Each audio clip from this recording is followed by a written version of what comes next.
नमस्कार। आज सिविल सेवा परीक्षा की तैयारी कैसे करें, इसका दूसरा वीडियो लेकर मैं आपके सामने उपस्थित हूँ। पहले वीडियो में मैंने आपको बताया था कि प्रारंभिक परीक्षा की तैयारी कैसे करनी चाहिए। दूसरे वीडियो में मैं आपको बता रहा हूँ कि मुख्य परीक्षा की तैयारी कैसे करनी है। और तीसरा वीडियो जो हमारा आने वाला है, उसमें मैं आपको बताऊंगा कि साक्षात्कार की तैयारी कैसे करनी चाहिए। तो ये 3 वीडियो हमारे सिविल सेवा परीक्षा की तैयारी से संबंधित हैं। आप इनको क्रमबद्ध तरीके से देखिए, आपको बहुत मदद मिलेगी। इससे पहले कि हम वीडियो शुरू करें, आप हमारे चैनल को सब्सक्राइब कर लीजिए, लाइक कर लीजिए और शेयर कर लीजिए। अब सिविल सेवा मुख्य परीक्षा की तैयारी कैसे करें? देखिए, जो प्रारंभिक परीक्षा होती है, उसमें से लगभग 12-13% अभ्यर्थियों को चयनित किया जाता है मुख्य परीक्षा के लिए, जिसमें आपको विशेष तौर से आपका परीक्षण किया जाता है।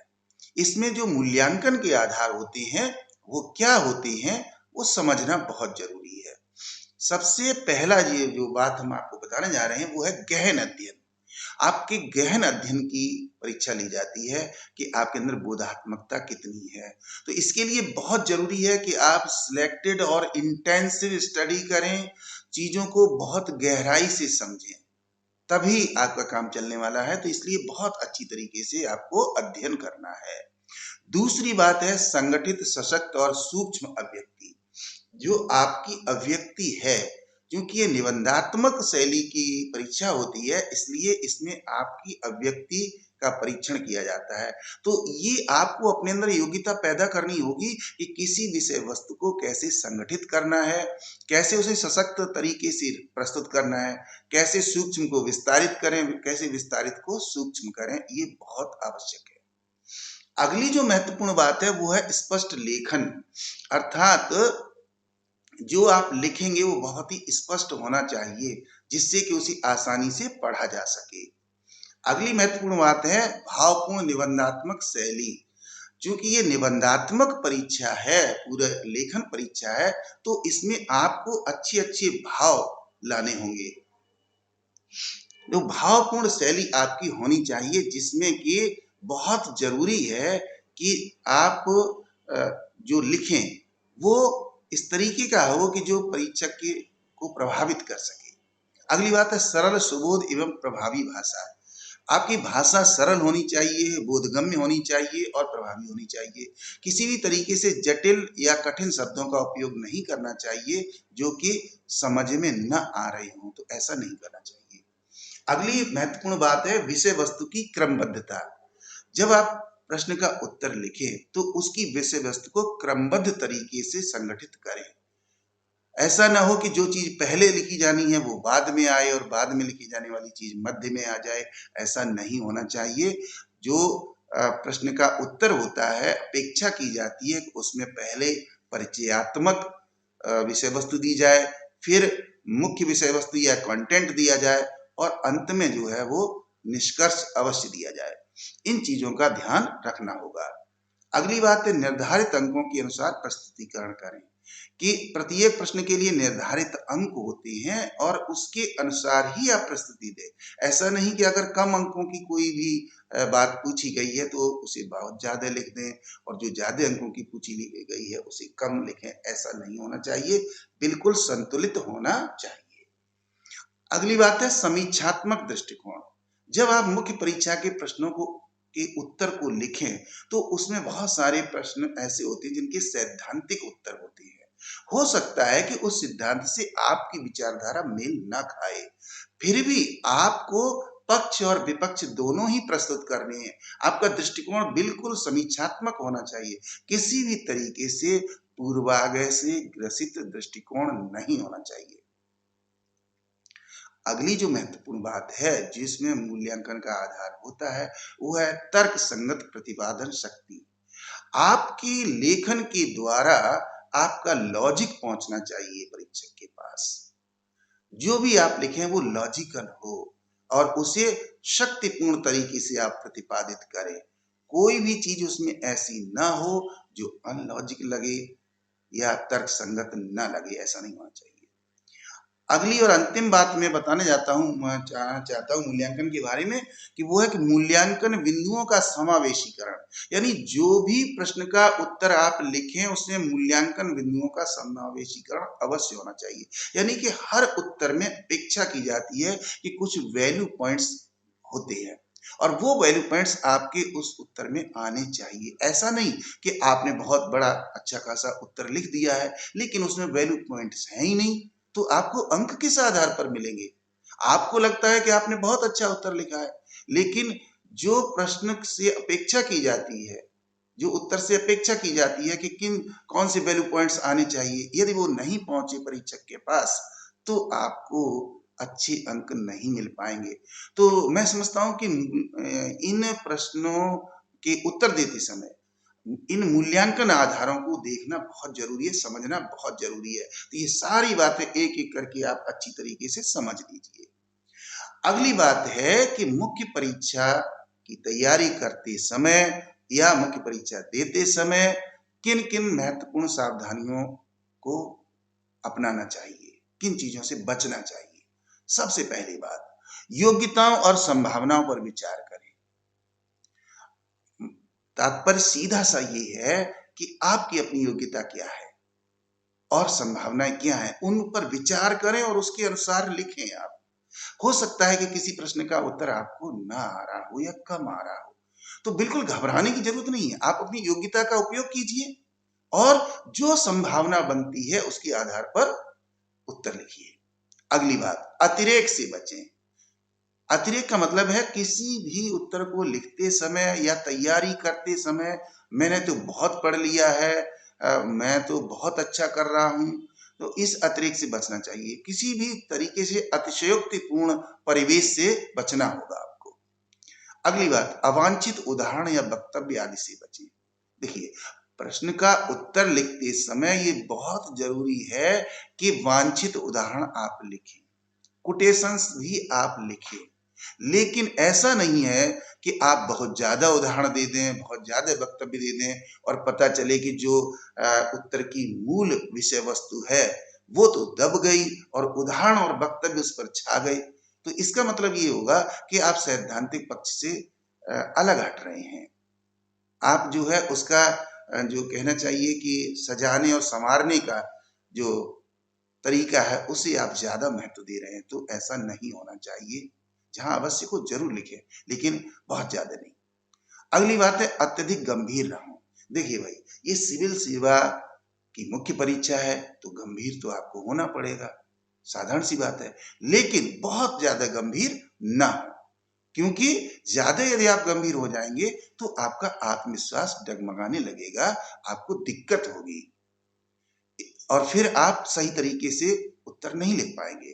तो आपको गंभीर तो होना है, सोचना है ऐसा कि किस तरीके से उत्तर लिखें, लेकिन इतने भी गंभीर ना हो जाएं कि आप जो है अपना मनोबल गिरा बैठे, ऐसा नहीं होना चाहिए।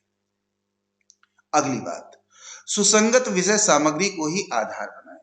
जब आप किसी भी प्रश्न का उत्तर लिखें, चाहे निबंध लिखें, चाहे आप सामान्य ज्ञान के प्रश्न का उत्तर लिखें या चयनित विषय जो वैकल्पिक विषय है आपका उसके प्रश्न पत्र का उत्तर लिखें, तो आपको ध्यान रखना होगा कि प्रश्न से रिलेटेड जो सामग्री है उसी को मूल आधार बनाएं। आप इधर उधर न भटकें। इधर उधर की बातें आपने बहुत सारी लिख दी और पता चला कि रिलेटेड मैटर है ही नहीं, तो ऐसी स्थिति आपके लिए उपयुक्त नहीं होगी। सावधानी आपको बरतनी चाहिए। अगली बात, सुनियोजित तरीके से उत्तर लिखें। कहने का मतलब ये है कि यदि किसी प्रश्न का उत्तर आप लिखने जा रहे हैं जब, तो उससे पहले अपनी एक योजना बनाएं मन के अंदर कि हम इस प्रश्न के उत्तर को इफेक्टिव तरीके से कैसे प्रेजेंट कर सकते हैं। You have to plan before writing. जब आप ऐसा करेंगे तो बेहतर उत्तर की प्रस्तुति आपके मन में आ जाएगी और उस तरीके से ही आप लिखें। अगली बात है, दावे करने से बचें। जो भी आप लिख रहे हैं उसमें किसी तरीके का दावा न करें कि मैं ये जो कह रहा हूं बस यही सही है, ये 100% सही है और ये अमुक ने भी कहा है सही है। ऐसा नहीं आपको करना है। आपको तो बस विषय वस्तु प्रस्तुत करनी है। क्या सही है क्या गलत है ये तो परीक्षक को देखना है और कितना सही है ये परिमाण और ये परिमाप सारा आप परीक्षक के ऊपर छोड़ दीजिए। अगली बात जो है वो प्रश्न पत्र में दिए गए समय का नियोजित पालन करें। यानी कि जो प्रश्न पत्र आपका 3 घंटे का दिया गया है और उसमें जो भी 2 प्रश्न, 10 प्रश्न, 5 प्रश्न जो भी पूछे गए हैं, उसी के अनुसार आप जो है पालन करें और उसी के अनुसार आप लिखें। उसमें कतई ऐसा नहीं होना चाहिए कि कुछ प्रश्नों का उत्तर आपने जो है खूब अच्छी तरीके से लिख दिया और शेष प्रश्नों का उत्तर आप उतना अच्छा नहीं लिख पा रहे हैं, या पता चला कि अंत में कुछ प्रश्न छूट जा रहे हैं, तो ये स्थिति आपके लिए अच्छी नहीं होगी। इसका आपको पहले से ही अभ्यास करना होगा इस चीज का। अगली बात है शब्द युग्मों की पुनरावृत्ति से बचें। ऐसा होता है कि जब हम लिखते हैं या बोलते हैं तो कुछ लोग ऐसे होते हैं जो बोलने में तकिया कलाम का उपयोग करते हैं। इसी तरह से कुछ लोग लिखने में भी कुछ शब्दों को बार बार लिखते हैं या शब्द युग्मों को बार बार लिखते हैं, जैसे यह है, जो है, ऐसा कि, वैसा कि, बहुत सारे शब्द होते हैं। तो उनकी पुनरावृत्ति से बचना चाहिए, उनका कम से कम उपयोग करें, जहां आवश्यक हो वहीं उपयोग करें, अनुचित उपयोग ना करें। अगली बात है शब्द सीमा का विशेष ध्यान रखें। जो भी प्रश्न होते हैं उनमें एक अपेक्षित शब्द सीमा होती है। कभी कभी तो ये दी रहती है, जैसे निबंध में दी रहती है कि आपको इतने शब्दों में लिखना है। भाषा के प्रश्न पत्रों में भी कभी कभी ऐसा होता है, लिखा रहता है कि आपको इतने शब्दों में लिखना है। लेकिन जहां शब्द सीमा नहीं लिखी है वहां पर भी आपको शब्द सीमा का पालन करना है। यदि आपने पालन नहीं किया तो फिर क्या होगा, आपकी योजना डगमगा जाएगी और हो सकता है कि अंत में कुछ प्रश्न छूट जाए, या ऐसा है कम अंकों वाला जो प्रश्न का भाग है या उत्तर का भाग है वो आपने ज्यादा में लिख दिया और जहाँ ज्यादा अंक है वहां कम में लिख दिया आपने, तो ऐसी स्थिति अच्छी नहीं होती है। आपको सावधानी बरतनी होगी। और इस बारे में मैं ये कहना चाहूंगा आपसे कि 1-2% या 3% तक की तो छूट होती है, उसके लिए आप बहुत ज्यादा चिंता करने की आवश्यकता नहीं है। लेकिन वो सब सीमा कम और ज्यादा थोड़ी बहुत हो सकती है, लेकिन बहुत ज्यादा उसका उल्लंघन उचित नहीं होता। अब बात करते हैं कि सिविल सेवा मुख्य परीक्षा का पाठ्यक्रम और योजना क्या है, इसे समझना होगा। तो सबसे पहले मैं आपको बताता हूं कि क्वालिफाइंग पेपर होता है या अनिवार्य प्रश्न पत्र होते हैं, इसके 2 भाग हैं। पहला अर्हक प्रश्न पत्र भाग 1 में भारतीय भाषा कोई भी आपको चुननी होती है और ये प्रश्न पत्र 300 अंकों का होता है। और ये जो अनिवार्य प्रश्न पत्र होते हैं इनमें 25% अंक लाना आवश्यक होता है। इस पहले प्रश्न पत्र में संविधान की 8वीं अनुसूची में उल्लिखित भाषाओं में से कोई एक भारतीय भाषा आपको चुननी होती है। अब जो भाषा आपने चुनी है उसमें जो प्रश्न पूछे जाते हैं उनका पैटर्न लगभग इस प्रकार का होता है जो मैं यहाँ पर बताने जा रहा हूँ। पहली चीज, पहले तो क्या होता है कि एक गद्यांश आता है, दिए गए गद्यांश को समझना और प्रश्नों के उत्तर देना। एक अनसीन पैसेज दिया रहता है और उसके नीचे कुछ प्रश्न दिए रहते हैं जिनके उत्तर आपको उसी में से ढूंढकर देने होते हैं। दूसरा होता है संक्षेपण अथवा सार संक्षेप लिखना। यहाँ पर भी एक अपठित गद्यांश होगा भाषा का और वहां उसमें से आपको उसका सार लिखना होगा, जिस्ट लिखना होगा। तो ये आपको पहले से ही अभ्यास करने होंगे कि किस तरीके से हमें जिस्ट लिखना चाहिए, सार संक्षेप लिखना चाहिए। तीसरा जो होता है वो शब्द प्रयोग तथा शब्द भंडार।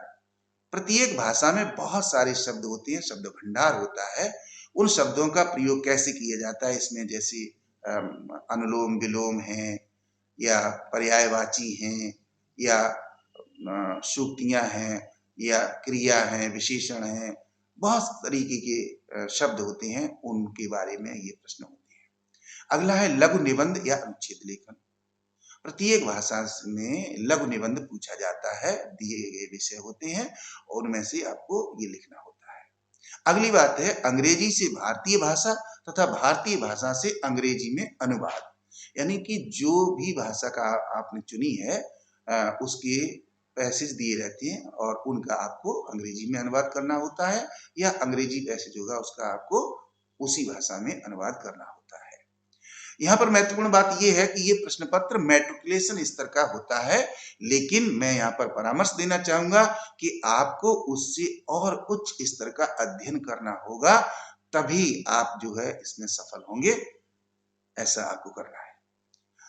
दूसरा जो क्वालिफाइंग पेपर है, अर्हक प्रश्न पत्र है, उसका भाग ख जो है वो अंग्रेजी का होता है और ये भी 300 अंक का होता है। इसमें जो पैटर्न अपनाया जाता है वो है comprehension of given passage, प्रेसी writing, use of words and vocabulary, short ऐसी राइटिंग एंड ट्रांसलेशन। ये भी लगभग उसी प्रकार का है जिस तरीके से अन्य भाषाओं का होता है। यहाँ पर इस प्रश्न पत्र को रखने का उद्देश्य जो है संघ लोक सेवा आयोग का, वो ये है कि ऑब्जेक्टिव जो बनाया हुआ है वो test the candidate ability to read and understand prose and express his और her ideas clearly correctly in English. कहने का मतलब है कि अपेक्षा की जाती है कि अंग्रेजी में आपको इतना ज्ञान हो कि आप आसानी से चीजों को समझ सकें, उनके उत्तर दे सकें, बिल्कुल क्लियर तरीके से और करेक्ट तरीके से, ये अपेक्षा की जाती है। इसलिए आपको इस प्रश्न पत्र की भी अच्छी तैयारी करनी होगी। अब बात आती है कि वरीयता क्रम निर्धारण हेतु जो प्रश्न पत्र निर्धारित किए गए हैं वो कौन कौन से हैं, जिनके आधार पर मेरिट बनती है, जिनके आधार पर सिलेक्शन होता है। तो इसमें प्रथम प्रश्न पत्र जो है वो निबंध लेखन का होता है और ये 250 अंक का होता है। निबंध लेखन के दो रूप होते हैं, एक मूर्त रूप होता है और एक अमूर्त रूप होता है, और ये दो विषय होते हैं, दोनों पर ही आपको निबंध लिखने होते हैं और दोनों के लिए 125 अंक निर्धारित हैं। सामान्यतः जो पैटर्न अपनाया जाता है उसमें जो महत्वपूर्ण विषय हैं निबंध लेखन के, उनकी यहां पर मैं चर्चा करना चाहूंगा, वो आप ध्यान से सुनेंगे। सबसे पहले महत्वपूर्ण ऐतिहासिक पृष्ठभूमि पर आधारित विषयों की प्रासंगिकता, अर्थात हिस्टोरिकल बैकग्राउंड से आधारित कुछ विषय दिए रहते हैं जिनके प्रासंगिकता इस समय में क्या है, इससे संबंधित विषय हो सकता है निबंध लेखन के लिए, आपको अध्ययन करना होगा। दूसरा है कला एवं संस्कृति के विषयों की महत्ता, Indian heritage, art and culture, इससे रिलेटेड भी कोई भी टॉपिक हो सकता है जिसमें आपको निबंध लेखन के लिए कहा जाए। अगली बात है आर्थिक तथा सामाजिक विकास योजनाएं। हमारी भारत सरकार और राज्य सरकारें विभिन्न तरीके की आर्थिक और सामाजिक विकास के लिए योजनाएं चलाती हैं, जन कल्याण योजनाएं चलाती हैं। उन पर आपको बराबर नजर रखनी पड़ेगी और उनसे संबंधित कोई भी टॉपिक दिया जा सकता है, कोई भी किसी भी योजना को विस्तारित रूप से आपसे पूछा जा सकता है।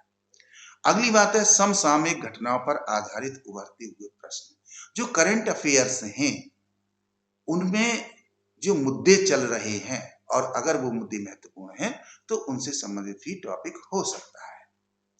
अगली बात है तकनीक, पर्यावरण एवं पारिस्थितिकी संबंधी मुद्दे एवं विषय, technology, environment and ecological issues जो हैं ये बहुत ही महत्वपूर्ण है इस समय, इन पर भी निबंध लेखन के लिए टॉपिक आ जाते हैं।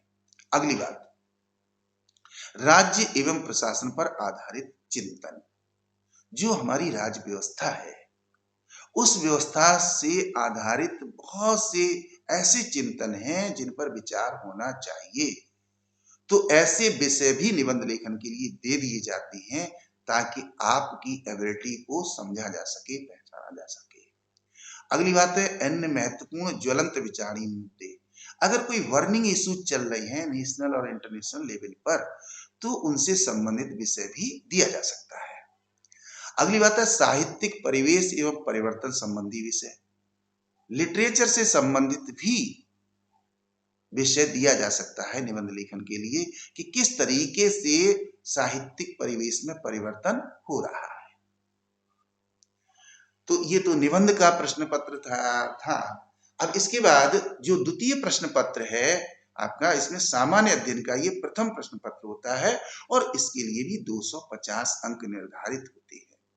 इस प्रश्न पत्र में जो विषय वस्तु होती है, जो आपका पाठ्यक्रम है, उसमें भारतीय विरासत और संस्कृति, विश्व का इतिहास एवं भूगोल और समाज, कहने Indian heritage and culture, world history and geography and society, इससे संबंधित प्रश्न होते हैं जिनका आपको विस्तार से वर्णन करना होता है। इसके बाद तृतीय प्रश्न पत्र, जो कि सामान्य अध्ययन का द्वितीय प्रश्न पत्र होता है, ये 250 अंक का ये भी होता है और इसमें शासन व्यवस्था, शासन प्रणाली, सामाजिक न्याय तथा अंतर्राष्ट्रीय संबंध, यानी जो इंडियन पॉलिटिकल सिस्टम है उससे संबंधित इसमें प्रश्न पूछे जाते हैं, सोशल जस्टिस से संबंधित प्रश्न पूछे जाते हैं और international relation, international politics, international issues जो महत्वपूर्ण है उनसे संबंधित भी प्रश्न पूछे जाते हैं। अब चतुर्थ प्रश्न पत्र जो आपका है वो सामान्य अध्ययन का तृतीय प्रश्न पत्र होता है, ये भी 250 अंक का होता है। इस प्रश्न पत्र में जिस विषय वस्तु को, जिस पाठ्यक्रम को सम्मिलित किया गया है वो इस प्रकार है। सबसे पहले प्रौद्योगिकी, टेक्नोलॉजी, आर्थिक विकास अर्थात इकोनॉमिक डेवलपमेंट, जैव विविधता है इकोलॉजिकल सिस्टम और डाइवर्सिटी, पर्यावरण इन्वायरमेंट, सुरक्षा तथा आपदा प्रबंधन, सिक्योरिटी एंड डिजास्टर मैनेजमेंट। ये आपका पाठ्यक्रम जो है, यद्यपि इसका विस्तृत पाठ्यक्रम अलग है जो आपको अलग से पढ़ना होगा, लेकिन विषय यही है जिसमें आपको अध्ययन करना होगा और उत्तर देने होंगे। इसके बाद पंचम प्रश्न पत्र जो कि सामान्य अध्ययन का चतुर्थ प्रश्न पत्र होता है, ये भी 250 अंक का होता है और इसमें जिस विषय वस्तु को शामिल किया गया है उसमें नीति शास्त्र अर्थात इथिक्स, सत्यनिष्ठा और अभिरुचि यानी आपकी एटीट्यूड और एप्टीट्यूड से संबंधित इसमें सवाल होंगे। तो इसमें क्या है कि हमको फिलोसॉफिकल स्टडी करनी होगी और एप्टीट्यूड वगैरह की अध्ययन करना होगा, इससे संबंधित प्रश्न होते हैं। इसके बाद मुख्य परीक्षा के लिए आपको एक वैकल्पिक विषय चुनना होता है और इस वैकल्पिक विषय के लिए 2 समूह दिए रहते हैं। इनमें से आपको कोई एक विषय चुनना होता है और प्रत्येक विषय के 2 प्रश्न पत्र होते हैं। प्रत्येक प्रश्न पत्र के लिए 250 अंक निर्धारित हैं। अब समूह क में किन विषयों को रखा गया है ये देखना है, तो ये है जीव विज्ञान, कृषि विज्ञान, नृविज्ञान या जिसको एंथ्रोपोलॉजी हम लोग अंग्रेजी में कहते हैं, या तो मानव विज्ञान भी कहा जाता है, तो ये विषय है। इसके बाद रसायन विज्ञान, भूविज्ञान, पशुपालन एवं पशु चिकित्सा विज्ञान, वनस्पति विज्ञान, चिकित्सा विज्ञान, प्राणी विज्ञान, मनोविज्ञान, भौतिक विज्ञान, गणित, सांख्यिकी, वाणिज्य शास्त्र एवं लेखा विधि, वैद्युत इंजीनियरिंग, अर्थशास्त्र, भूगोल, इतिहास, विधि विज्ञान, समाज शास्त्र, प्रबंधन, दर्शन शास्त्र, राजनीति विज्ञान एवं अंतर्राष्ट्रीय संबंध तथा लोक प्रशासन, इन विषयों को समूह क में रखा गया है।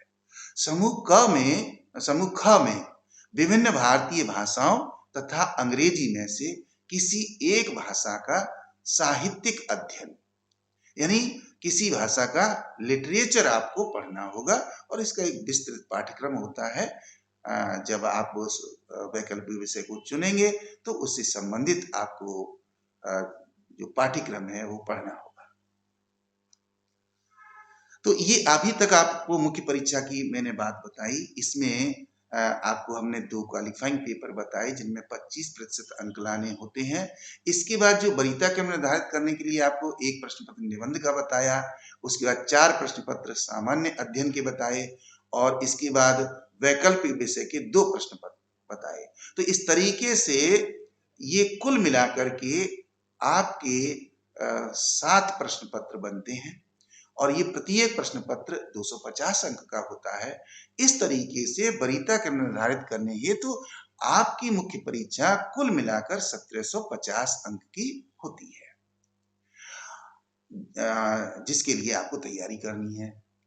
ध्यान रखना है आपको कि इस मुख्य परीक्षा में मुश्किल से 2 या 3% अभ्यर्थी ही सफल हो पाते हैं। तो आपको बहुत अच्छी तरीके से अध्ययन करना होगा।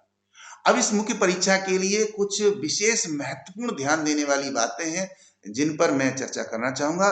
तो पहली बात है कि मुख्य परीक्षा के सभी प्रश्न पत्रों की अवधि 3 घंटे की होती है, ये आपको ध्यान में रखना है। दूसरी बात यह है कि भाषा तथा साहित्य के प्रश्न पत्रों को छोड़कर शेष प्रश्न पत्र हिंदी अथवा अंग्रेजी में होंगे। ये आपको पहले से ही तैयार होना होगा इसके लिए। तीसरी बात जो है वो परीक्षा में उत्तर देने का माध्यम हिंदी अथवा अंग्रेजी तथा भारतीय भाषा हो सकता है। ये आप जब मुख्य परीक्षा का आवेदन पत्र भरेंगे तो उसी समय आपको इसका उल्लेख करना होगा। तदनुसार आपको परीक्षा की तैयारी करनी होगी और परीक्षा देनी होगी। अगली बात यह है कि विभिन्न भाषाओं हेतु निर्धारित लिपियों का उपयोग ही मान्य होगा। यानी कि जो भाषाएं हैं उनके लिए लिपि निर्धारित है। बाकायदा संघ लोक सेवा आयोग जब विज्ञापन निकालता है या उसकी जानकारी के बारे में जब आप पढ़ेंगे तो ये जानकारी आपको मिलेगी कि किस भाषा के लिए कौन सी लिपि निर्धारित है। उसी को आपको आधार बनाना होगा, किसी अन्य लिपि का उपयोग आप नहीं कर पाएंगे। अगली बात, संक्षिप्त उदाहरण तथा कोटेशन अथवा विशिष्ट शब्द अन्य भाषा में भी लिखे जा सकते हैं।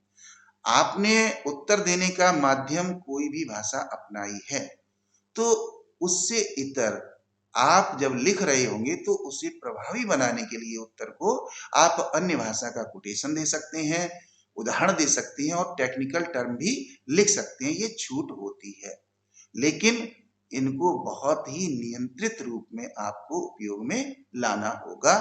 ये आपको विशेष ध्यान रखना है। अब अगली बात है कि प्रधान परीक्षा के सभी प्रश्न पत्र जो होते हैं उनका उत्तर आपको निबंधात्मक शैली में देना होगा। ये आपको पहले से तैयार करना होगा कि आपकी निबंधात्मक शैली की ये परीक्षा है, इसमें किसी तरीके की ऑब्जेक्टिव टाइप के क्वेश्चंस नहीं होते हैं, वस्तुनिष्ठ प्रश्न नहीं होते हैं।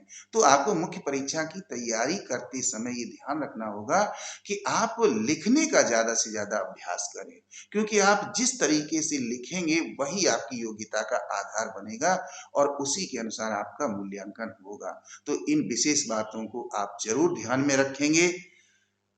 आपको अभी तक हमने जो जानकारी दी है उसको आधार बनाइए और आपने हमारा वीडियो देखा इसके लिए बहुत बहुत आभार। Thanks to watch, good luck. हमारे चैनल को सब्सक्राइब कर लीजिए, लाइक कर लीजिए और शेयर कर लीजिए ताकि आपको आने वाले वीडियो भी अच्छी तरीके से मिलते रहें। बहुत बहुत धन्यवाद।